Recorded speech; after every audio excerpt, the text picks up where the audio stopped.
प्रायोजक हैं गोल्डी मसाले। नमस्कार, मैं हूं प्रदीप विश्वकर्मा और आप देख रहे हैं आज का मुद्दा। और आज का हमारा मुद्दा है केजीबीवी को न्याय कब। समाप्त करो, समाप्त करो, समाप्त करो।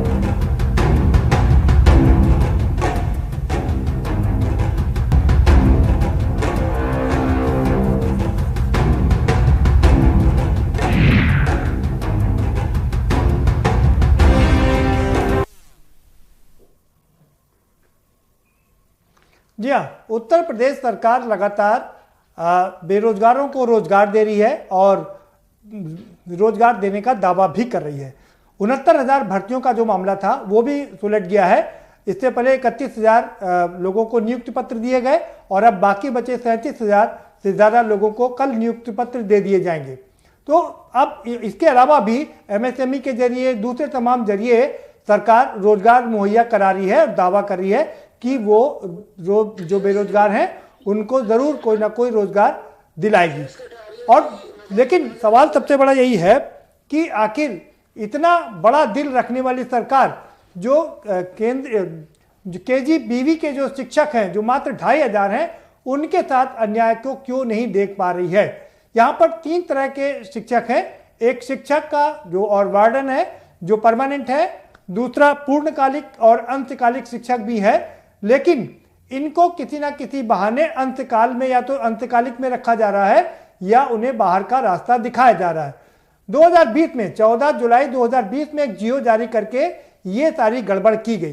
सरकार को क्यों ये बात नजर नहीं आ रही है। मैं फिर कह रहा हूं, एक और सरकार की मंशा अच्छी है कि वो लोगों को रोजगार दिला रही है। 69,000 भर्ती का मामला लंबे समय से अटका हुआ था और जो कि करीब करीब सुलझ चुका है और कल मुख्यमंत्री अपने हाथों से नियुक्ति पत्र देंगे। ये एक अच्छी बात है। लेकिन ये जो 2,500 शिक्षक हैं जो आंदोलन कर रहे हैं, लगातार परेशान है, इनकी आवाज सरकार क्यों नहीं सुन रही है। क्या सरकार तक ये आवाज पहुंच नहीं पा रही है। लंबे समय तक इन लोगों ने धरना प्रदर्शन दिया और क्यों नहीं उनकी आवाज सुनी गई, इसी पर चर्चा करेंगे।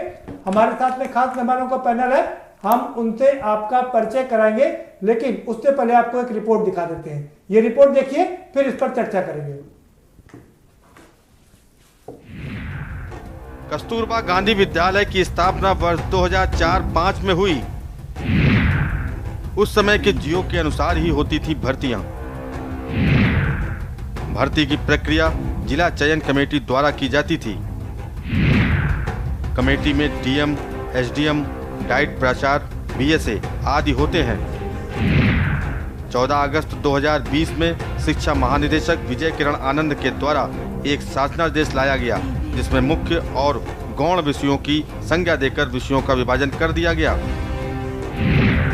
पूर्व के जियो के अनुसार मुख्य हिंदी, अंग्रेजी, गणित, विज्ञान, सामाजिक विज्ञान और गौण कंप्यूटर, शारीरिक शिक्षा, गृह विज्ञान, कला, संगीत विषयों की कोई व्यवस्था नहीं की गई। मुख्य विषयों को पढ़ाने वाले अध्यापक महिला शिक्षिकाएं ही होती हैं क्योंकि वह 24 घंटे विद्यालय में निवास करती हैं। 14 अगस्त 2020 के जियो के अनुसार मुख्य विषय पढ़ाने वाले पुरुष शिक्षक की संविदा समाप्त कर दी गई। लिंग भेद और विषयों के आधार पर 14 अगस्त 2020 जियो ने 2,500 शिक्षकों को प्रभावित कर दिया, जिससे उनकी संविदा समाप्त हो गई। नवीन पदस्थापन के नाम पर उनको वार्डन 27,500 से पूर्णकालिक शिक्षिका 22,000 से 9800 वेतनमान पर जबरन 10 रुपए के स्टाम्प पेपर पर सहमत ले ली गई। 14 अगस्त 2020 के जियो को 15 साल पुराने लोगों पर भी लागू करना अमानवीय कृत्य है।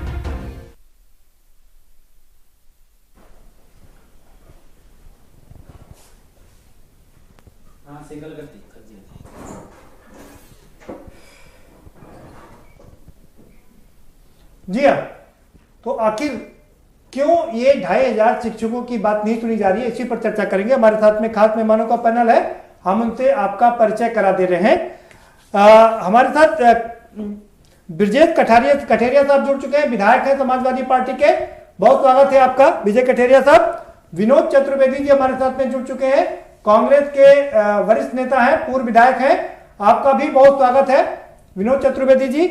और 3 और खास मेहमान हमारे साथ में जुड़ चुके हैं, शिक्षक हैं जिनकी ये समस्या है रविकांत मिश्रा जी हमारे साथ में जुड़ चुके हैं। आपका बहुत स्वागत है रविकांत जी। और दो खास मेहमान हमारे साथ यहाँ लखनऊ स्टूडियो से जुड़ चुके हैं। प्रज्ञा सिंह, आपका भी बहुत स्वागत है। और देवेंद्र मोहन पांडे भी जुड़ चुके हैं, आपका भी बहुत स्वागत है। सीधा रुक करेंगे प्रज्ञा सिंह जी का। प्रज्ञा सिंह जी, समस्या क्या है, शॉर्ट में बता दीजिए। सर, समस्या ये है कि अभी 2014-2020 के पहले जो भी जीओ आते थे उसमें पुरुष शिक्षकों और महिला शिक्षक जो थी उनमें कोई भी मुख्य विषय गौड़ विषय पर नियुक्ति नहीं होती थी। और अभी 14/7/2020 में जो हमारे एसपीडी हैं महानिदेशक विजय किरण आनंद जी, उन्होंने विषयों को भी 2 भागों में बांटा है और जो शिक्षक हैं वो मुख्य विषय और गौड़ विषय पर ही रहेंगे, ऐसा उनका कहना है। और बहुत सारे शिक्षक जो पूरे प्रदेश में 746 कस्तूरबा चल रहे हैं, उनमें से लगभग 2500 शिक्षक प्रभावित हो रहे हैं। प्रभावित होने का अर्थ ये है कि जो अंशकालिक शिक्षक थे मुख्य विषयों के, जैसे हिंदी, गणित और विज्ञान और अंग्रेजी, सामाजिक विषय, वो अभी तक 9800 पे काम करते थे और उन पे कभी भी मुख्य विषय या गौड़ विषय का मैटर नहीं आया। उनको बाहर निकाला जा रहा है ये कह के कि आप इसके जरिए इस विषय पर नियुक्त हैं, क्योंकि महिला विद्यालय है, लड़कियों का विद्यालय है और वहां पर केवल और केवल महिला शिक्षक ही रहेंगी। इस वजह से उनको निकाला जा रहा है। और दूसरी बात यह है कि जो हमारे यहाँ वार्डन कम शिक्षिका और फुल टाइम टीचर्स होती हैं, पूर्णकालिक शिक्षिकाएं, वो भी अभी तक किसी भी मुख्य विषय गौड़ विषय के आधार पर नियुक्त नहीं होती थी। क्योंकि इन्होंने 2 विषयों को 2 वर्गों में बांट दिया। उस आधार पर जो शिक्षिकाएं गौड़ विषय विजय किरण आनंद के परिप्रेक्ष्य में कि संगीत, कला, क्राफ्ट, गृह शिल्प और शारीरिक शिक्षा गौड़ विषय में आते हैं, इन पर जो भी शिक्षिकाएं पूर्णकालिक या वार्डन थी, उनको अब ये कहा जाए कि ये गौड़ विषय के अंतर्गत आते हैं और इस विषयों पर केवल अंशकालिक शिक्षक ही नियुक्त होंगे। इस आधार उनका मानदेय जो हो रहा है। ठीक है, मानदेय की बात हम आपसे करेंगे, दोबारा से आएंगे आपके पास में। हमारे साथ देवेंद्र मोहन पांडे भी जुड़े हुए हैं। देवेंद्र पांडे जी, क्या है ये जो पूर्णकालिक, अंशकालिक और वार्डन शिक्षिका है, ये क्यों सारे लोग परेशान है इसमें 14/7/2020 को एक जियो लाए राज्य परियोजना निदेशक महोदय जी, उन्होंने उसमें विषयों का विभेदीकरण किया और उसमें कह रहे कि आरटी एक्ट है, जबकि आरटी एक्ट के अनुसार कहीं भी विषय का विभेदीकरण नहीं है। पूर्व के जियो में स्थापना काल से जेएस दीपक साहब के जियो थे, राम मोहन राव के जियो थे, तमाम एसपीडी आईएएस थे। सुनील कुमार जी का जियो है, जिस जियो को आधार बनाकर इन्होंने ये पत्र जारी किया 19/16/2013, 29/7/2013 का, उसमें उस जियो में कहीं विषय का बंटवारा नहीं है। ये पत्र हमारे पास है, इसमें कोई विषय बंटवारा नहीं है कि ये विषय महिला पढ़ाएगी, ये विषय पुरुष पढ़ाएंगे। अब कह रहे हैं कि मुख्य विषय महिलाएं पढ़ाएंगी, अंशकालिक गौड़ विषय पढ़ाएंगे। उसके आधार पर महोदय 3000 लोग, 2500 से 3000 लोग जो प्रभावित हुए हैं, उसमें मुख्य विषय के पुरुषों को तो बिल्कुल बाहर कर दिया गया, जबकि वो एमएससी है, बीएड है, पीजी है, अपने विषयों में टीटी पास है, आरटी नॉर्म की पूरी अर्हता पूरी करते हैं। अब आरटी नॉर्म में कहीं मुख्य विषय गौड़ विषय का जिक्र ही नहीं है। भारत सरकार के जिस गाइडलाइन का हवाला देकर के ये पत्र जारी किया गया एसपीडी साहब के द्वारा, उसमें कहीं फुल टाइम टीचर महिला को लिखा नहीं है कि पढ़ाएगी। इन्होंने पूरा अपने आप को ईमानदार साबित करने के लिए एक प्लांटेड स्कीम आउट की मीडिया के माध्यम से कि कस्तूरबा गांधी आवासीय बालिका विद्यालयों में तमाम फर्जी शिक्षक नियुक्त हैं, और उसके आधार पर इन्होंने इस प्लांटेड प्रोग्राम के तहत कस्तूरबा में 3000 शिक्षकों को धराशायी कर दिया, निकालकर बाहर कर दिया, जो 15 वर्षों से काम कर रहे थे। अब उनके सामने हमारी सरकार कहती है हम रोजगार देंगे, हमारे मुख्यमंत्री महोदय रोजगार का पूरा मिशन रोजगार चल रहा है इस समय, और यहाँ कस्तूरबा में 15 वर्षों से काम कर रहे जो अपनी आयु सीमा दूसरी नौकरी की पूरी कर चुके हैं, उनको सबको बाहर किया जा रहा है। महिलाओं को 27,500 से 9,800 पे लाया जा रहा है, 22,000 से 9,800 पे लाया जा रहा है। जबरदस्ती कहा जा रहा है कि आप बांड भरो नहीं, आपकी संविदा समाप्त कर देंगे। आपको एक वो दिखाए, उसमें जो जिला स्तरीय चयन समिति द्वारा पत्र जारी किया गया, उसमें कहा गया कि आप पुरुष हैं और आपका विषय मुख्य है, इसलिए आपका नवीन संविदा पदस्थापन नहीं होगा।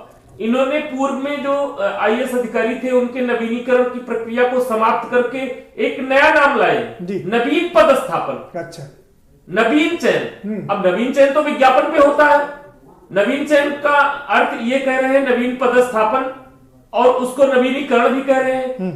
पूरे प्रदेश में अराजकता का माहौल है। हर विद्यालय से कम तीन चार शिक्षक, कोई डिमोट हुआ है मानदेय के क्रम में और कोई नौकरी से बाहर चला गया। ठीक है, ठीक है, आप बने रहिए। रविकांत मिश्रा जी, आपका दर्द क्या है, साझा कर सकते हैं आप अपने दर्द को?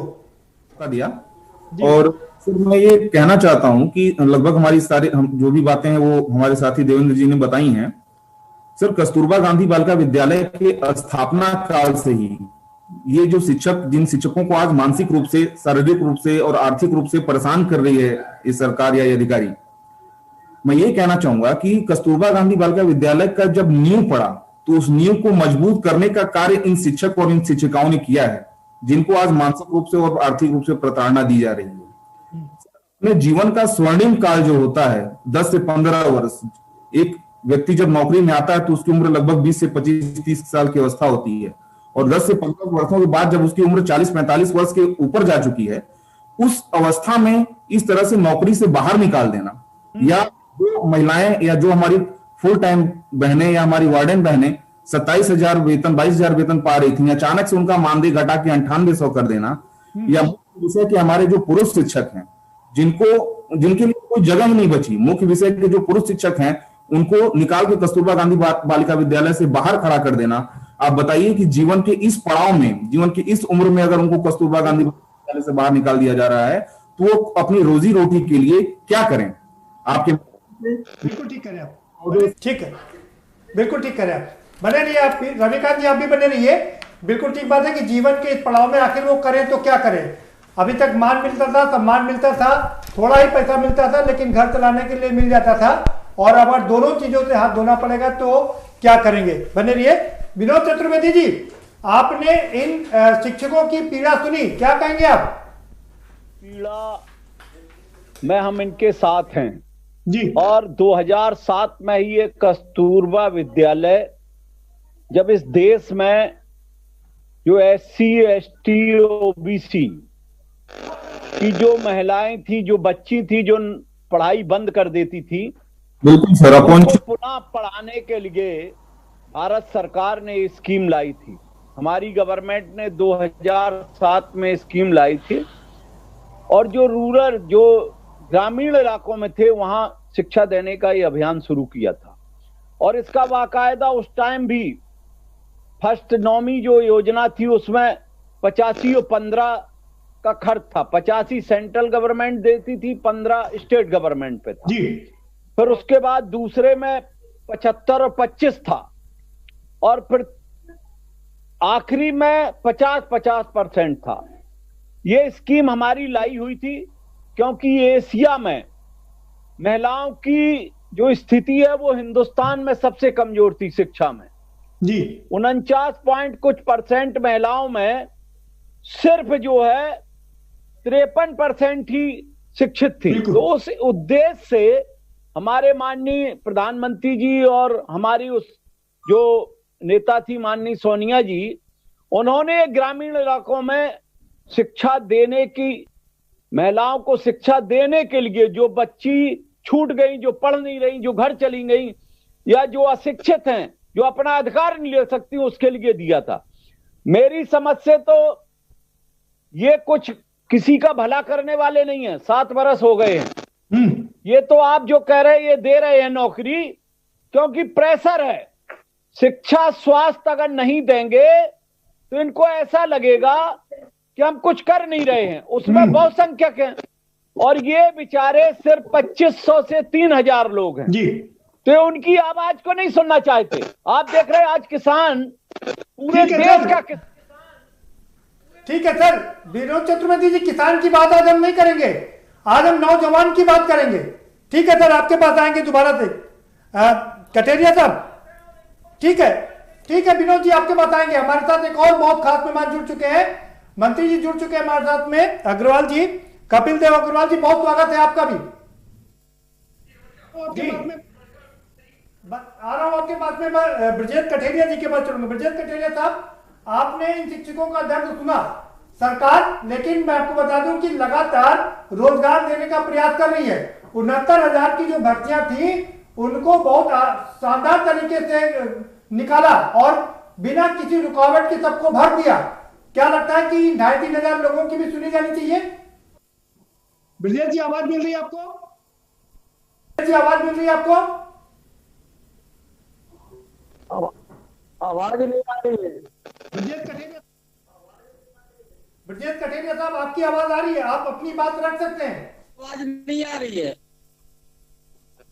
आवाज कट रही है। चलिए आप अपनी बात, अगर कुछ भी आवाज मिल रही हो आपको तो आप अपनी बात रख सकते हैं। आपकी आवाज पूरी सही आ रही है।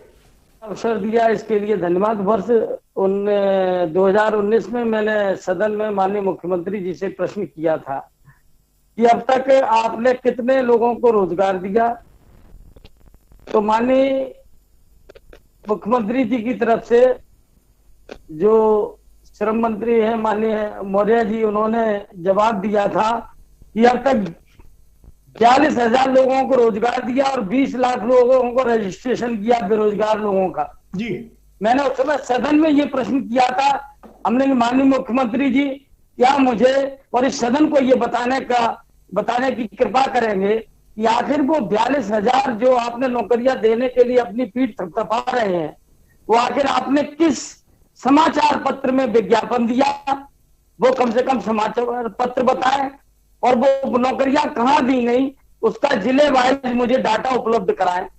आपको जानकर के ये अफसोस होगा, आश्चर्य होगा इस बात को जानकर के कि जो मुझे डाटा दिया गया डिस्ट्रिक्ट वाइज, उस डिस्ट्रिक्ट वाइज डाटे में केवल जो कौशल विकास योजना के अंतर्गत जो बच्चे ट्रेनिंग होकर के निकले हैं, उन बच्चों की संख्या डिस्ट्रिक्ट वाइज दी गई। तो एक कौशल विकास योजना के ट्रेनिंग बच्चों को अगर ये सरकार रोजगार कह रही है, तो अब इनके सोच और समझ के लिए मैं खेद ही प्रकट करूंगा। और जहां तक अन्य लोगों की बात है, तो आपको ये मालूम है कि यहाँ का शिक्षा मित्र इन्होंने पूरी तरह बेरोजगार कर दिया, सारे विभागों का प्राइवेटेशन हो रहा है। और जहां तक कस्तूरबा गांधी विद्यालय, ठीक है दोबारा से आएंगे आपके पास में। कपिल देव अग्रवाल जी जुड़े हमारे साथ में, मंत्री हैं उत्तर प्रदेश सरकार के। कपिल देव जी, आप लोग मिशन रोजगार चला रहे हैं और लगातार लोगों को रोजगार दे भी रहे हैं, इसीलिए लोगों की आपसे उम्मीद भी है। 69,000 की भर्ती जिस तरह से आपने निकाल के उसको पूरी कर दी, आसान काम नहीं था। लेकिन ये केंद्रीय जो KG-BV के बच्चे हैं, शिक्षक हैं 2,500 से 3,000, इनके साथ तमाम समस्याएं हैं, क्या करेंगे इनके लिए? प्रथम मैं आपसे कहना चाहूंगा विश्वकर्मा जी, भारतीय जनता पार्टी की जो सरकारें प्रदेश और केंद्र के अंदर चल रही है, और मेरी बात थोड़ा धैर्य सुन, सबसे बड़ी बात यह है परसेप्शन को बदलने का एक विश्वास भारतीय जनता पार्टी की सरकार के प्रति समाज के अंदर, जनता के अंदर, पूरे प्रदेश और देश के अंदर कायम। हमने जो कहा उसको करने का काम, हमने कोई बहुत बड़ी बड़ी डींगे नहीं मारी। मुख्यमंत्री जी ने और प्रधानमंत्री नरेंद्र मोदी जी ने जिन जिन चीजों का कमिटमेंट किया, हमने उनको करने का काम। समाजवादी पार्टी की सरकार में जिन शिक्षकों की नियुक्तियां लंबे समय से पेंडिंग चल रही आ रही थी, 69,000 शिक्षकों को तत्काल हमने नियुक्ति देने का काम, जो एक बहुत बड़ा अचीवमेंट है। सुप्रीम कोर्ट में लगातार 1.25 लाख सिपाहियों की भर्ती हमने करने का काम किया, 35,000 सब इंस्पेक्टर की भर्ती करने का काम हमने किया, यानी प्रत्येक क्षेत्र के अंदर। और कल भी आपने देखा, आपके टेलीविजन ने कवर किया कि माननीय मुख्यमंत्री योगी आदित्यनाथ जी ने मिशन रोजगार के अंतर्गत MSME के अंदर और 3,54,825 MSME कंपनियों को, जो इकाइयों को हमने 10,390 करोड़ का ऋण बांटा, और जिनमें से लगभग 4 लाख लोगों को रोजगार मिलने के नए अवसर के अंदर था। यानी प्रत्येक बहुत सारे आंकड़े आपको गिनवा सकता हूँ, ये आंकड़ों की बाजीगरी नहीं है, मैं आंकड़े गिनवाना भी नहीं चाहता। मेरा निवेदन आपसे ये जो मैं कहना चाहता हूँ कि योगी आदित्यनाथ जी की कार्यशैली को देख करके, चाहे वो समाजवादी पार्टी के लोग हो, चाहे बसपा के लोग हो, चाहे फिर बॉम्बे की सरकार हो यानी महाराष्ट्र की, वो सब लोग विचलित हैं, हतप्रद हैं। उनको ये हो रहा है कि योगी आदित्यनाथ आखिर कोरोना से भी लड़ रहे हैं, गरीबों की लड़ाई भी लड़ रहे हैं, रोजगार की बात भी कर रहे हैं, प्रदेश के अंदर कानून व्यवस्था का राज भी कायम किए हुए, सर्वत्र किसी रूप में सबके चेहरे पर लाने काम भारतीय जनता पार्टी की सरकार लगातार कम रही। इसके कारण से सपा के लोग, बसपा के लोग ये बहुत बेचैन हैं। इनके पास कोई एजेंडा नहीं है, इनके पास जनता में जाने का कोई मुद्दा नहीं है। ब्रजेश जी आपके पास आऊंगा, ब्रजेश जी आपके पास आऊंगा। कपिल देव जी, आप बिल्कुल ठीक कह रहे हैं कि आपने 10,15,000 करोड़ रुपए का लोन दिया, लोन मेला दिया, लोन मेले में लोन दिया, 69,000 भर्तियां कर दी, पुलिस भर्ती भी कर रहे हैं लगातार, बाकी यूपी SSS भी लगातार वैकेंसी निकाल करके भर रहा और इसीलिए आपसे उम्मीद भी बनती है। लेकिन यहाँ जो KGBV के शिक्षक हैं मात्र 2,500 से 3,000 हैं और पिछले 15 वर्षों से पढ़ा रहे हैं, उनके साथ तमाम समस्याएं हैं, उनकी क्यों नहीं सुनी जा रही है? छात्र अध्यापक हो या अन्य हमारे अभी जैसे मैं व्यवसाय शिक्षा का मंत्री हूँ, तो मेरे यहाँ भी वैकेंसियां लगातार पिछली सरकारों की चली आ, लेकिन मुख्यमंत्री जी ने सबका डाटा मंगाया है। आप समझिए जो मैं क्या कोई बहुत डिबेट में और तर्क वितर्क ज्यादा नहीं करना है। हम जो कर रहे हो क्योंकि सरकार में है, तो सरकार में हमारा जिम्मेदारी आपको बताने की है, जनता को बताने की हम क्या करें। हमारे मुख्यमंत्री योगी आदित्यनाथ जी ने ऐसे सभी विभाग का हो, चाहे मेरे विभाग का विषय हो। नहीं सर, वही तो मैं कह रहा हूँ। नहीं सर, वही तो मैं कह रहा हूँ, आप इतने रोजगार दिला रहे हैं, रोजगार नहीं हो तो स्वरोजगार की बात कर रहे हैं, तो ये 2,500 से 3,000 जो KGBV के शिक्षक हैं उनकी क्यों नहीं सुनी जा रही है? ये तो बहुत छोटा सा काम है आपके लिए। नहीं है अभी हमारे पर्याप्त समय इस सरकार में बचा है।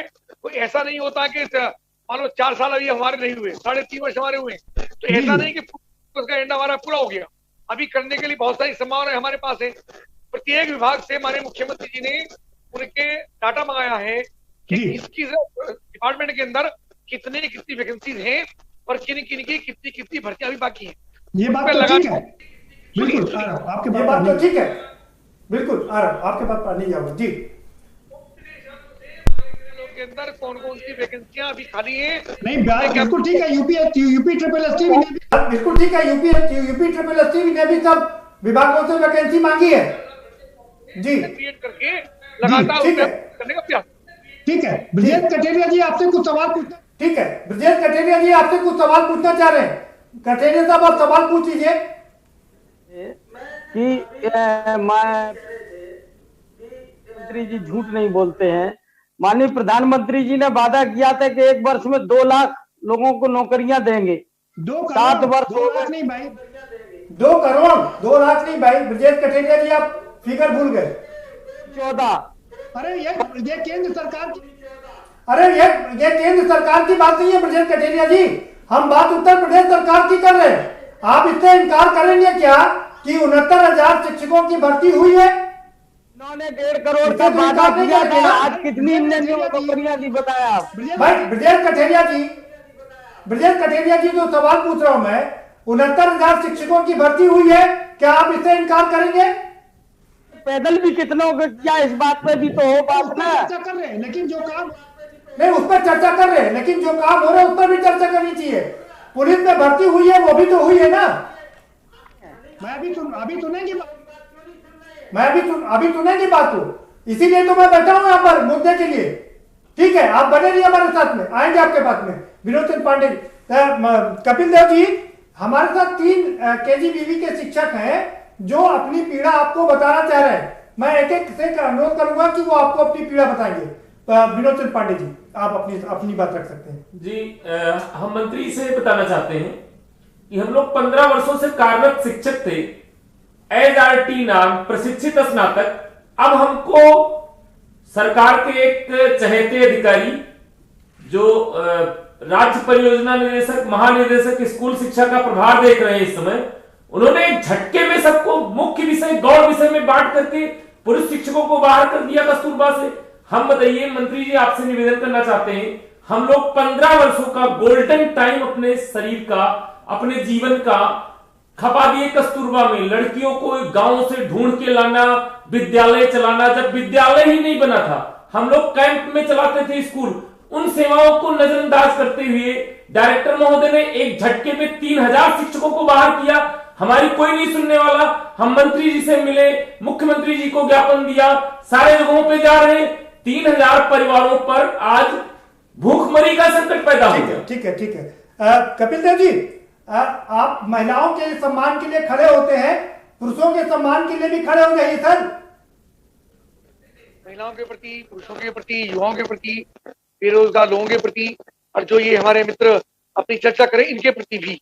ऐसा नहीं है कि जैसे इन्होंने मुझको कहा है कि बाहर निकाल के खड़ा कर दिया, तो इनका कमिटमेंट हमको एक बार में, चूंकि सीधा मेरा विभाग नहीं है, और मैं ये निश्चित रूप से आपके चैनल के माध्यम से इनका विषय माननीय मुख्यमंत्री जी के सामने और जो हमारे शिक्षा मंत्री हैं उनके सामने इनका विषय में जरूर रखूंगा। और कोई मौका मिलेगा तो हम आपको जरूर बताएंगे कि इनकी क्या प्रगति है। ये अच्छी बात है, ये अच्छी बात है क्योंकि आप सुनते हैं, ये अच्छी बात है, ये अच्छी बात है क्योंकि आप सुनते हैं और आप जो भी इस तरह की बातें होती है वो मुख्यमंत्री के सामने रखते हैं। इसीलिए तो आपको यहाँ बुलाया गया सर, जिससे कि आप इनकी पीड़ा सुन ले और मुख्यमंत्री जी के समक्ष इनकी पीड़ा को रखें। बात कर सकते हैं। इनका विषय कस्तूरबा गांधी विद्यालय की, इनके यहाँ नहीं है, मेरे यहाँ भी, मेरे जनपद में भी है, ये पूरे अंदर है। तो जो समस्या इनकी वो मेरे चाहे मेरे जनपद के टीचर्स की भी होगी निश्चित रूप से। तो उनके प्रति हमारी प्रतिबद्धता है, जवाबदेही है। हम इस बात की जरूर इनकी बात पहुंचाएंगे। ठीक है, और ठीक है, नहीं करेंगे मेरी कोशिश। ठीक है, ठीक है सर जी। प्रज्ञा सिंह जी हमारे साथ में जुड़ी हुई है, महिला शिक्षिका हैं, वो भी अपना दर्द बयान करना चाह रही है। सुन लीजिए प्रज्ञा सिंह जी। मैं मंत्री जी से ये कहना चाहती हूँ कि जिस स्वस्थ भारत की कल्पना हमारे माननीय प्रधानमंत्री जी कर रहे हैं और उसी स्वस्थ भारत की कल्पना को करते हुए जिस विद्यालय में महिला शिक्षिकाएं पूर्णकालिक शिक्षिका के तौर पे शारीरिक शिक्षा या योगाभ्यास कराती थी, आज उनको अंशकालिक के तौर पे उनका नियुक्त करने के आदेश दिया गया है। अब मैं ये पूछना चाहती हूँ अपने प्रधानमंत्री जी से भी और मुख्यमंत्री जी से भी कि जिस विद्यालय में बच्चियां सुबह उठ करके अपना दैनिक दिनचर्या शुरू करती हैं, वो महिला शिक्षिका जो अंशकालिक हो जाएंगी, उनकी जो स्कूलिंग टाइम होती है वो 10 बजे से होती है। क्या आप बताइए कि विद्यालय में बच्चियां आवाज करती हैं, वो जो योगा अभ्यास होगा उसका अभ्यास क्या वो 10 बजे के पहले करेंगी या 10 बजे के बाद करेंगी? क्या भोजन के उपरांत योगाभ्यास किया जाता है? जब शिक्षक विद्यालय में आएंगे तब योगाभ्यास करवाएंगे या विद्यालय में प्रार्थना के पहले जो योगाभ्यास कराया जाता है वो तब होगा? यहाँ पे सवाल जवाब दे लेते हैं कपिल देव जी। सवाल यह है कि उनको वार्डन और शिक्षिका को 27,500 मिल रहे थे, लेकिन अब उन्हें हटा करके अंशकालिक में डाल दिया गया है, यानी कि 9,000 पे, 9,800 पे। तो प्रधानमंत्री जी भी कह रहे हैं और मुख्यमंत्री भी कह रहे हैं कि योग बहुत बड़ी चीज है, योग करिए और निरोग रहिए। कैसे योग कराएंगी ये जी? होने के नाते सरकार में हमारा दायित्व है कि इनकी हम चिंता करें, पर विभाग सीधा मेरे पास नहीं है और इसलिए मैं इनका विषय और जहां उचित माध्यम होगा और उचित स्थान होगा इनके पास हम पहुंचाएंगे आपके माध्यम से। इनका पत्र, ज्ञापन, इनका कोई डिमांड अगर ये भेजना चाहेंगे तो मेरा नंबर इनको दे दीजिएगा और हमसे बातचीत इनकी बात तो ठीक है। ये अच्छी बात है सर, ये अच्छी बात है। ठीक है, ये अच्छी बात है, ये अच्छी बात है। एक ब्रेक का चला है, बिल्कुल बने रहिए सर। एक वक्त एक ब्रेक का चला है, एक छोटा सा ब्रेक लेंगे और ब्रेक के पर आएंगे तो चर्चा के सिलसिले को आगे बढ़ाएंगे। ये अच्छी बात है। कपिल देव जी के साथ अच्छी बात ये है कि वो समस्याओं को सुनते हैं, समझते हैं और फिर मुख्यमंत्री के सामने रखते हैं। और हर एक बार हमने देखा है ऐसी समस्याओं का समाधान भी हुआ है। के न्यूज़ यहाँ पर इसीलिए बैठा है कि जब मुख्यमंत्री मिशन रोजगार चला रहे हैं, लाखों लोगों को रोजगार दे रहे हैं, 50 लाख लोगों को रोजगार देने की बात कर रहे हैं, 80 लाख लोगों को रोजगार देने की बात कर रहे हैं, तो इन 3000 शिक्षक शिक्षिकाओं के साथ में अन्याय नहीं होना चाहिए। चर्चा जारी रखेंगे लेकिन एक ब्रेक के बाद। संघर्ष समाप्त करो, समाप्त करो, समाप्त करो, संघर्ष।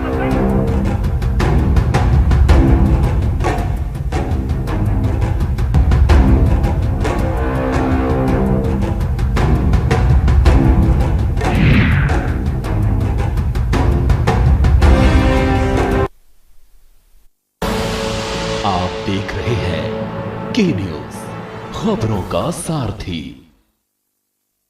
लम्हे छोटे से ये जिंदगी से भरे, इन्हें हाथों में भर ले और जी ले जरा। मुसाफिरा तू है चला, मुसाफिरा रे।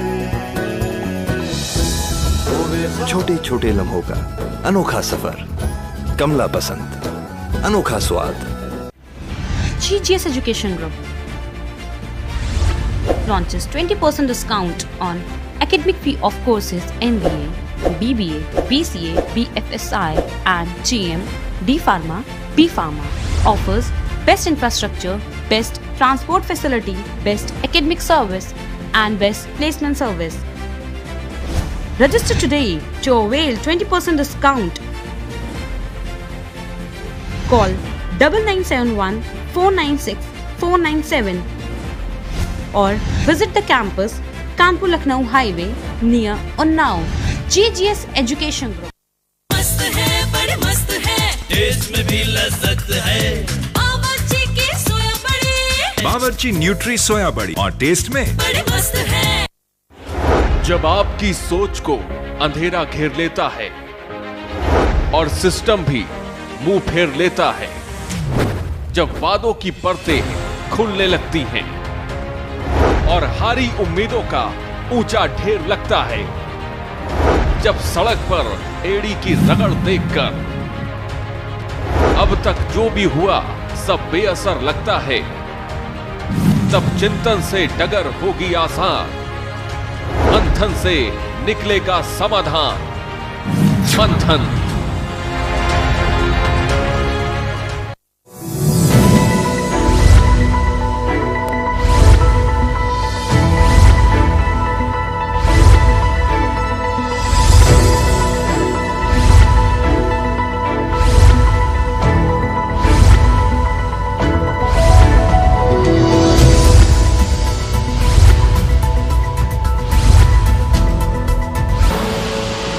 देख रहे हैं की न्यूज, खबरों का सारथी।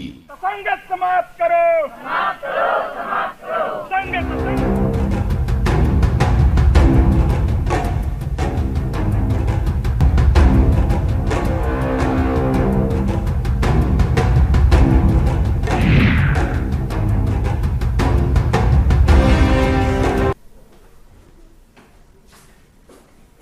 सर, हम ब्रेक के बाद आपका स्वागत है और हमारे साथ सभी मेहमान जुड़े हुए हैं।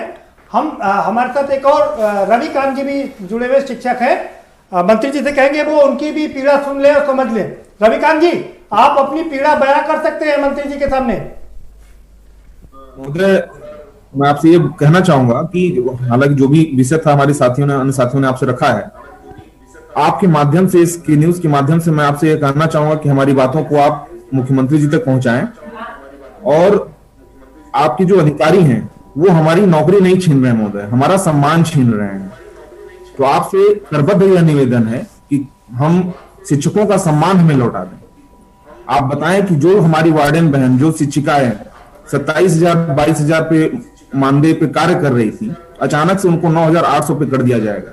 और जो हमारे पुरुष शिक्षक ऐसे हैं जो मुख्य विषयों के अध्यापक थे, जो आज 10 से 15 वर्षों से कस्तूरबा गांधी बालिका विद्यालय में कार्य कर रहे हैं, अचानक से उनकी जो रोजी रोटी है, जो उनका शिक्षक का एक पद है, उसको छीन लिया जाए। उसको सवाल पूछिए रविकांत जी, शॉर्ट में सवाल पूछिए।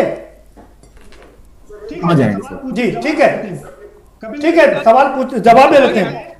कपिल देव जी, दो चीजें हैं। एक तो ये है कि 15 साल पढ़ाने के बाद अब ये लोग क्या करें, कहां जाए, और ये इनका मान सम्मान भी गया और पैसा भी नहीं मिल रहा है। बात हमने कही है जी, हमारे पास विषय आएगा तो अपने स्तर से और जितनी मेरी क्षमता है मैं बातचीत करूंगा, लेकिन उसी बात को रिपीट करने में कुछ समय बताएं। सर, मैं ये कहना चाहूंगा कि ये जो मेरा विषय है, हो सकता है आपके लिए बिल्कुल नया हो, लेकिन जो भी हमारे मंत्री हैं या जो भी अधिकारी हैं, ऐसा कोई टॉपिक नहीं है जिसकी जानकारी उन लोगों को न हो। सर, ऐसे दर्जनों पत्र हैं जो हमने उनको पत्राचार किया है, जो मैं आपके सामने रख सकता हूं। हमने अपनी पूरी बात को मंत्री जी तक एसपीडी महोदय से मिल के उनको अपनी पूरी बात कही। यहाँ तक कि अभी विगत लगभग 1 महीने हमारा धरना लखनऊ में चला है, लेकिन फिर भी सरकार हमारी बातों को सुनने के लिए तैयार नहीं है। जब भी हम एसपीडी महोदय से मिलते हैं तो वो कहते हैं कि नहीं नहीं, अब ये मामला जो होना था हो चुका है, इसमें हम कुछ नहीं कर सकते हैं। तो सर अब आप क्या इस रोटी चाहेंगे आखिर? रविकांत जी ठीक है, ठीक है, ठीक है, रविकांत जी ठीक है। कपिल देव जी, सवाल ये कि ये अधिकारी सुनते क्यों नहीं है और क्यों बात ऊपर तक नहीं पहुंचाते हैं? क्या क्यों? इससे तो नुकसान भी हो रहा है सरकार का। सरकार रोजगार दे रही है और इधर ये 2,500-3 हजार लोगों के साथ में दिक्कत हो रही है और उनके परिवार के साथ दिक्कत हो रही है। ऐसा नहीं चाहती कि उनके नौजवान, उनके समर्थक ना भी हो, तब भी प्रदेश का कोई भी व्यक्ति, चाहे वो सरकार हो या ना हो, लेकिन वो किसी प्रकार से आंदोलन करे या उसको परेशान होना पड़े या किसी प्रकार की उसके अंदर नाराजगी, ये कभी कोई सरकार नहीं चाहती। और मुख्यमंत्री योगी आदित्यनाथ तो बिल्कुल नहीं चाहते। वो स्वयं जाकर के सबके बीच में जाकर के जनता की सुनते हैं। इस विषय को मैं आपको बताया पहले भी, इस विषय की चर्चा में निश्चित रूप से उसी स्थान पर करूंगा। आप इस बात को इसके अलावा इस समय कहने के लिए मेरे पास जवाब नहीं है। बिल्कुल ठीक है, ठीक है विनोद चतुर्वेदी जी, बिल्कुल ठीक है, ठीक है विनोद चतुर्वेदी जी। अब मंत्री जी कह रहे हैं कि वो बात को समझेंगे, लोगों से ज्ञापन लेंगे, उसके बाद मुख्यमंत्री के सामने इसको पेश करेंगे। तो जो बीच का बैरियर है, जो कभी कभी अधिकारी ऊपर तक बात नहीं पहुंचाते, वो खत्म होगा। क्या आप इससे इत्तेफाक रखते हैं? प्रदीप भाई, आपकी तो डिबेट ही बंद हो गई है। अगर मंत्री जी ने कह दिया और इनका काम हो जाए तो क्या कहना है? अगर ये बातें तो ये आज से कर रहे हैं, इनके वादे आपने भी बहुत देखे होंगे। आप न्यूज अपना चैनल चला रहे हैं, रोज आप वादे देखते हैं। हम तो कहते हैं मंत्री जी को हम भी बहुत बहुत धन्यवाद देंगे कि इन शिक्षकों के साथ न्याय मिल जाए। हालांकि वो खुद ही कह रहे हैं कि हमने शिक्षा मंत्री से, मुख्यमंत्री से, अधिकारियों से, सबसे अब कर चुके हैं, हम धरना भी दे चुके हैं। अब मैं बधाई देता हूं माननीय मंत्री जी को कि अगर इसके बाद भी वो इनका भला कर देंगे तो हम तो धन्यवाद आपको भी दे देंगे और माननीय मंत्री जी को लखनऊ जाके दे देंगे कि उन्होंने नौजवानों की पीड़ा को सुन लिया। वैसे हमारे हिसाब से तो कुछ होने वाला नहीं है, क्योंकि ये तो डिबेट में कहना ही है कि हम भला कर देंगे। उनका विभाग नहीं है। आपको लगता है कि हो जाएगा? और अगर हो जाएगा, आपका जवाब कपिल देव जी देंगे। आपका जवाब कपिल देव जी देंगे। कपिल देव जी, नहीं, आपका जवाब कपिल देव जी देंगे। कपिल देव जी, वो कह रहे हैं वादे तो बहुत होते हैं लेकिन निभाए नहीं जाते। जी विनोद जी की मैं बात का जवाब जरूर देना चाहूंगा। जी विनोद जी, जो आप ये चर्चा कर रहे हैं, इसकी बात जितना मैंने कहा कि इनका विषय समझ करके मुख्यमंत्री के सामने चर्चा करें। अभी केवल आपके के न्यूज चैनल पर जो विषय मुझको बताया गया, ये पर्याप्त विषय नहीं है, पक्षीय विषय। जब ये पक्ष आ जाएगा, समझ में विषय आ जाएगा, जानकारी हमको मिलेगी, उन सारी कंटेंट को जोड़ करके उसके बाद हम बातचीत करेंगे।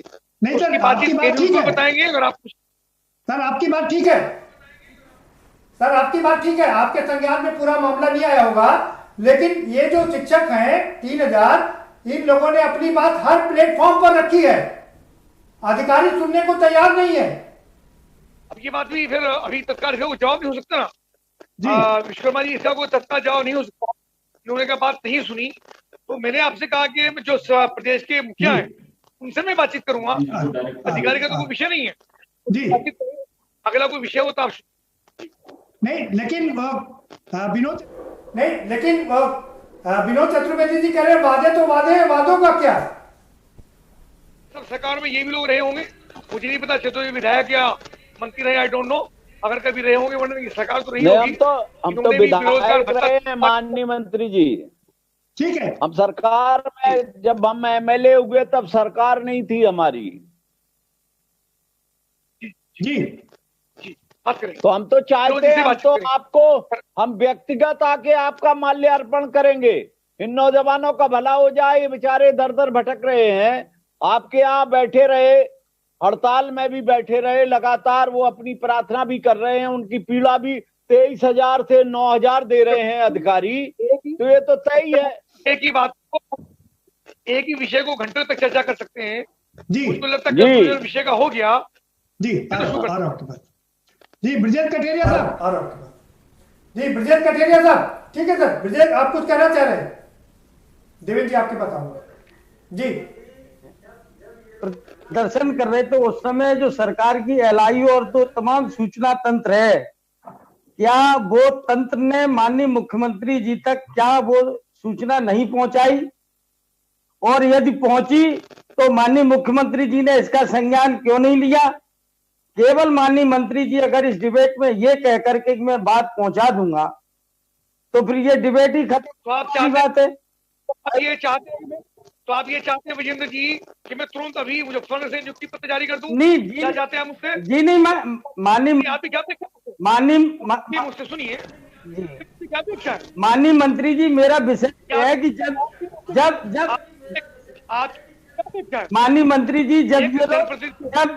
माननीय मंत्री जी जब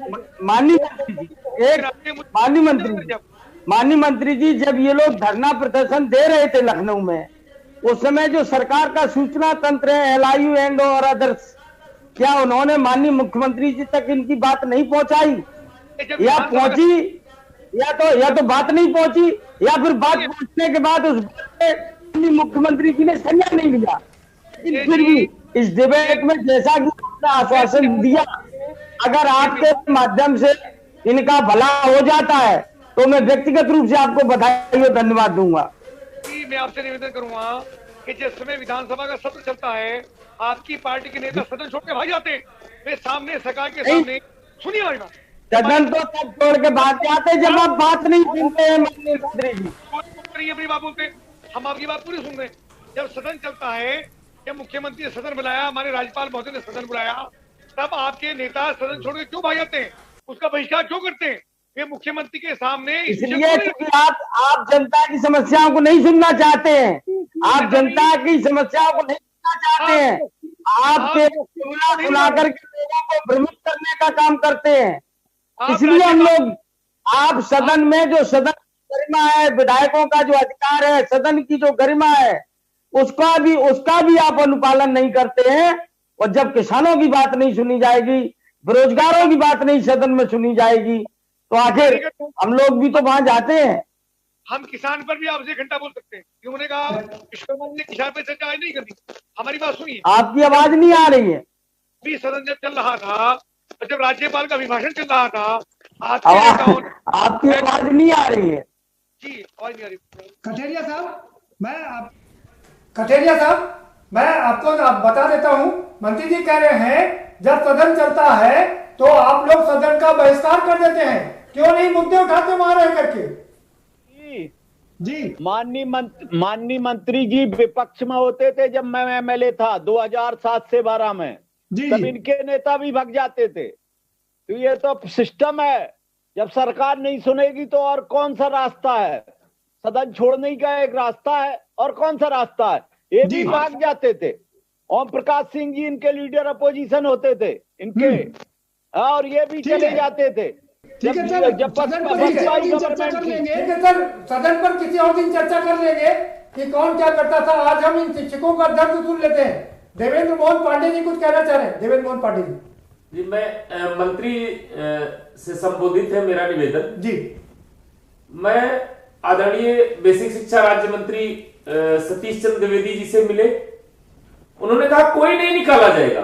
मैं लखनऊ से घर पहुंचा, वहां पे एक पत्र मिला हमको, उसमें लिखा था पत्रांक 7057 दिनांक 30/8/2020। उक्त पत्र के संदर्भ में आपको अवगत कराना है कि आपका विषय गणित है, मुख्य विषय है। उक्त शासनादेश 14/7 के क्रम में आपका नवीनीकरण मुख्य विषय पुरुष होने के नाते नहीं किया जाएगा, आपकी सेवा समाप्त समझी जाए। तो मैं मंत्री से निवेदन करूंगा कि इस प्रकरण को जरा गंभीरता से लें। ठीक है, उनके विभाग के अधिकारी उनके पास जाओ, मंत्री जी के पास जाओ, बेसिक शिक्षा के तो कहते हैं आप एसपीडी से मिलो, एसपीडी से के पास जाओ, जब मिलो तो एसपीडी कहते हैं कि आपके ऊपर एफआईआर दर्ज करा दूंगा, कल मत आना। तो मुझे इस बात का बड़ा खिन्न है। मैं निवेदन करूंगा कि हमारी सरकार तो चाहती है कि हमारा भला हो जाए, लेकिन अधिकारी कहीं ना कहीं गुमराह कर रहे हैं सरकार को। तो सरकार को यह प्रकरण बहुत गंभीर है। हमारे पेट का सवाल है, मैं जीवन का सवाल बताना चाहता हूँ, जीविका का सवाल है, इस पर थोड़ा गंभीर हो जाए सरकार और हमारी नौकरी बचा ले। ठीक है। कपिल देव जी कह रहे हैं कि मंत्री जी ने आश्वासन दिया कि किसी की नौकरी नहीं जाएगी और घर जाते जाते लेटर मिल गया कि आपकी नौकरी खत्म। इस समय तो मैं आपसे केवल इतना ही कह पाऊंगा, क्योंकि मैंने आपसे पहले भी कहा, बार बार एक बात को रिपीट करना चाहता हूं, ये बात ठीक है जी कि मेरा सीधा विभाग नहीं। इस संबंध में माननीय मंत्री जो सतीश द्विवेदी ने लिया कि उनसे बातचीत करनी हो, क्या इनके एसपीडी से बातचीत करना हो, क्या फिर मुख्यमंत्री बातचीत हो, अगर विषय हमारे संज्ञान में लाया जाएगा तो मैं भी एक जनप्रतिनिधि होने के नाते, एक सामाजिक कार्यकर्ता होने के नाते, सरकार में मंत्री होने के नाते इस विषय में जी चलिए अच्छी बात है। ठीक है। हाँ रविकांत जी आप कुछ कहना चाह रहे हैं? सर समय कम, इसलिए आपके माध्यम से सर मैं मंत्री जी से बस एक अनुरोध करता हूं कि सर एक हमें कुछ समय बता दें, चूंकि हमें नौकरी से निकाल दिया गया है, अब हमारे सामने जिनको पार्किंग करने की समस्या है, तो कम से कम एक टाइम बाउंड कुछ समय हमें निर्धारित करें कि हमारी समस्याओं का समाधान कितने समय तक आप संपादित कर देंगे सर। शर्मा जी कोई और विषय लेंगे हम?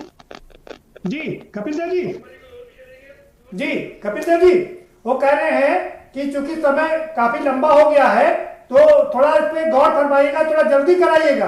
वो आपसे रविकांत मिश्रा जी आपसे अनुरोध कर रहे हैं। नहीं मैं इसी पर आ रहा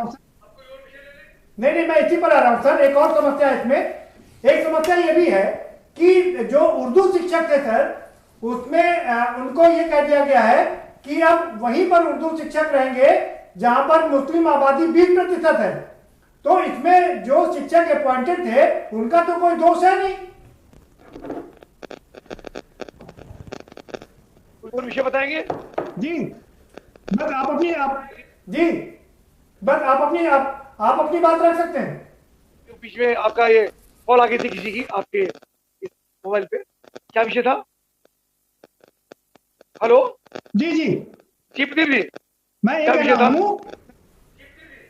कह रहा हूँ सर, उर्दू शिक्षकों का भी मामला इसी में है। ये केजीबीवी के जो शिक्षक है उसमें उर्दू शिक्षक भी है। वो ये कह रहे हैं कि जहां पर 20% से ज्यादा मुस्लिम आबादी होगी वहीं पर शिक्षक रखे जाएंगे, बाकी निकाल दिए जाएंगे। तो जो पहले हुआ है उसका खामियाजा आप क्यों भुगते लोग? विषय भी उसी में ऐड कर लेते हैं जी। जब कोई विषय आएगा तो इस विषय में निश्चित रूप से, क्योंकि ये मेरे लिए थोड़ा विषय नया है और ये जो आपकी मजबूरी हम समझ सकते हैं सर कि ये आपके लिए नया विषय है। ठीक है। प्रज्ञा सिंह का विषय है। ठीक है। प्रज्ञा सिंह जी आपसे कुछ अनुरोध करना चाह रही है? जी प्रज्ञा सर, मैं आज इस चैनल के जरिए जी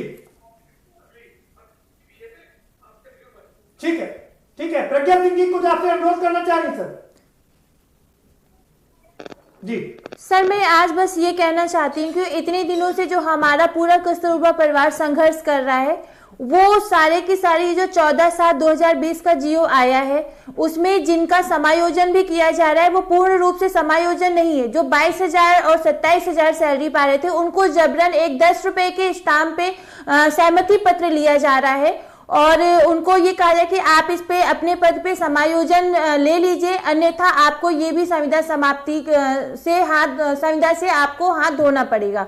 दूसरी चीज ये कि मैं आज इस चैनल के जरिए बस इतना कहना चाहती हूँ कि जो भी नियम आते हैं वो कोई भी जीओ आए या कोई भी नियम आए वो नई नियुक्तियों पर लागू होता है, ना कि पुराने नियुक्तियों पर उसका प्रभाव डाला जाता है। क्या पहले जो बैलेट पेपर से चुनाव पढ़ते थे और आज जो ईवीएम से पढ़ते हैं, क्या ऐसा तो है नहीं कि जो बैलेट पेपर से ठीक है कपिल देव जी, मतलब मामला ये है कि जबरा मारे और रोवा भी ना दे, 10 रुपए के स्टाम्प पेपर पर लिखवा के लिया जा रहा है और अगर नहीं करेंगे तो बाहर का रास्ता दिखा देंगे। बार को आप ये रूल बार बार रिपीट कर, फिर आपको ऐसा लगेगा कि मैं जवाब नहीं दे रहा हूँ। ऐसा नहीं है। नहीं आपकी मजबूरी अच्छी बात है और आपने ये पहले ही कह दिया, ये अच्छी बात है। सारे मुद्दों को उठाएंगे, आएंगे दोबारा, आप इन सारे मुद्दों को उठाएंगे, आएंगे दोबारा से आपके पास में। कठेरिया साहब आप कुछ कहना चाह रहे हैं? ब्रजेश कठेरिया साहब, जब वो अभी प्रज्ञा जी कह रही थी कि मुझ पे 10 रुपए के स्टाम्प पे लिखाया जा रहा है और 10 रुपए के स्टाम्प पे लिखा जा रहा है, इसका भी माननीय मंत्री जी सरकार के एक बहुत महत्वपूर्ण अंग हैं तो कम से कम इस विषय का स्पष्टीकरण देना चाहिए कि आखिर ये 10 रुपए के स्टाम्प पे ये लिखा क्या है। इसी तरह जो शिक्षा मित्र थे, इनका भी जो मानदेय था, आप किसी शिक्षा मित्र से पूछ लो, शिक्षा मित्र जब हटाकर इनका जो मानदेय तय किया गया है, आज 2-2, 3-3 महीने तक उनको पेमेंट नहीं मिल रहा है। आज पूरा युवा, पूरा शिक्षित बेरोजगार अपने आप को ठगा महसूस कर रहा है। आखिर सरकार इन पे क्यों नहीं ध्यान देती है? और जो तमाम वादे जो सरकार ने अपने करोड़ों लोगों को नौकरी लगाने पे किए थे, वो सारी की सारी बातें धरी रह गई।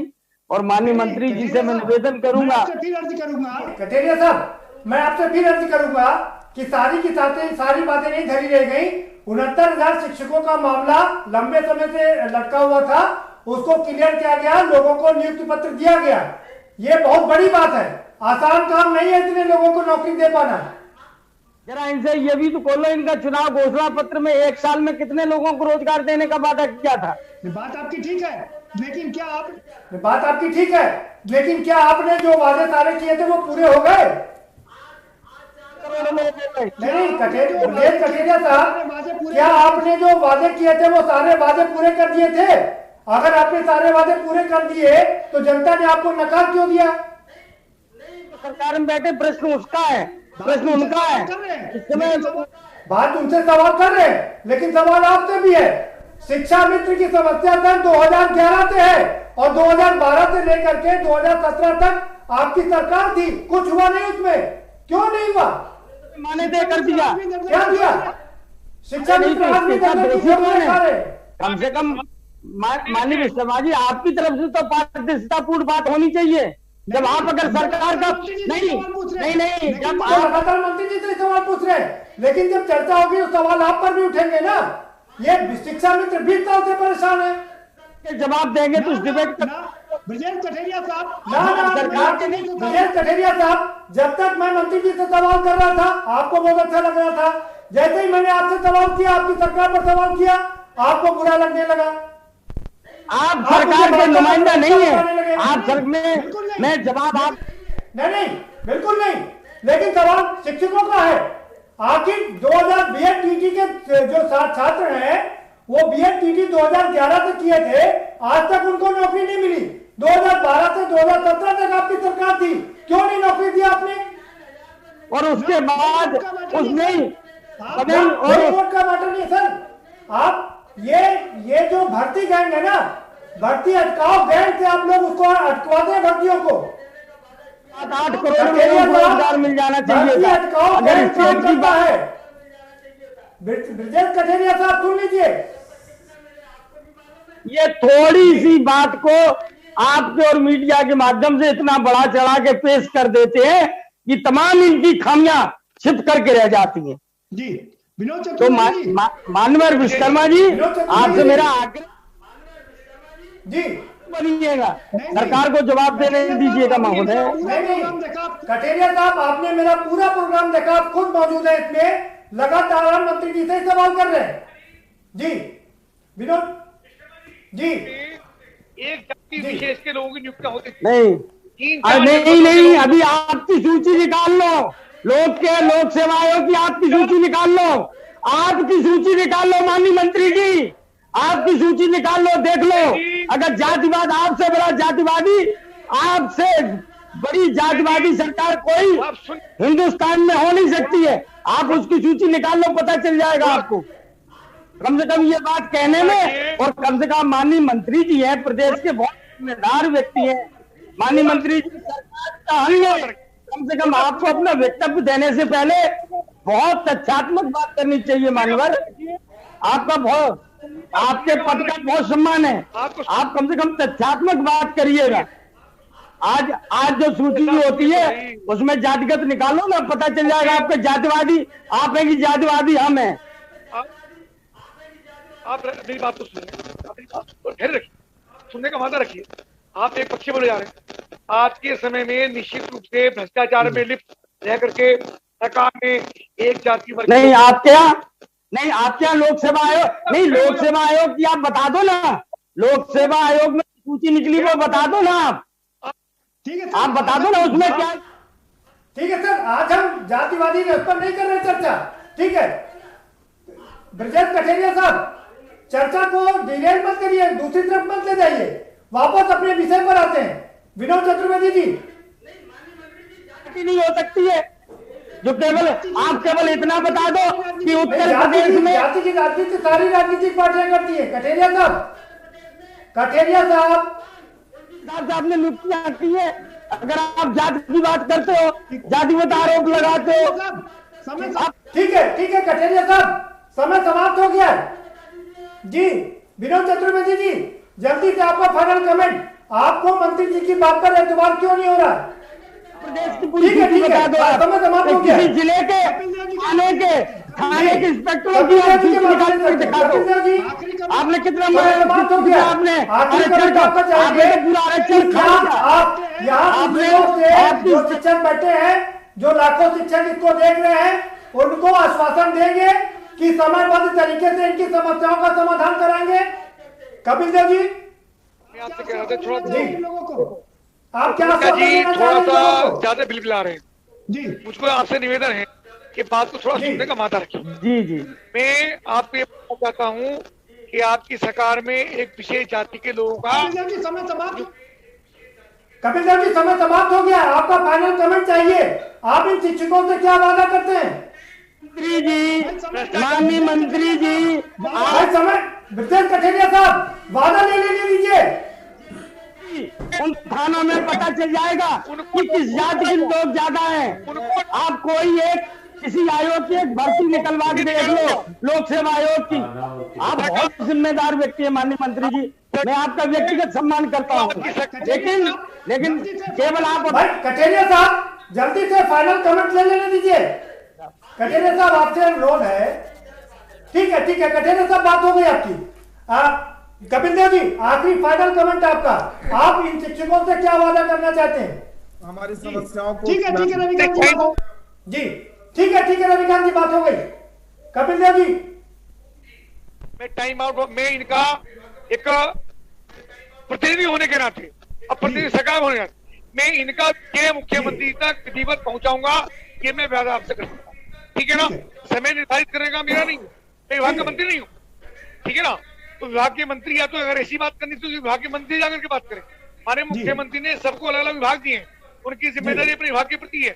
अगर ये मुझसे कभी मिलेंगे तो इनकी बात को समझ के, अगर मुझे लगेगा वाकई इनकी बात उचित है, तो उनकी बात उचित को मैं मुख्यमंत्री तक पहुंचाऊंगा। ये मेरी व्यक्तिगत जिम्मेदारी। ठीक है, बहुत शुक्रिया, बहुत शुक्रिया सभी मेहमानों का इस चर्चा में शामिल होने के लिए। तो कुल मिलाकर बड़ी बात यह है कि एक तरफ सरकार लाखों रोजगार देने का वादा कर रही है, दावा कर रही है और दे भी रही है, इसमें कोई शक नहीं है, क्योंकि 69,000 भर्तियों का मामला जिस तरह से निपटाया गया वो काबिल तारीफ है। हालांकि थोड़ी बहुत समस्या सब जगह ही रहती है। उसके अलावा पुलिस भर्ती बोर्ड ने जिस तरह से अपना कार्य संपादन किया वो भी एक बहुत शानदार काम है। और श्रम विभाग से लेकर के MSME विभाग में लाखों लोगों को रोजगार देने की बात की जा रही है और रोजगार दिए भी जा रहे हैं। और हम उम्मीद कर सकते हैं कि सरकार हमारी बात और इन KGBV के शिक्षकों की समस्याएं जरूर सुनेगी और उनका भी जल्द समाधान निकालेगी। फिलहाल इस कार्यक्रम में इतना ही। आप हमें दीजिए इजाजत और बाकी खबरों के लिए देखते रहिए K News India।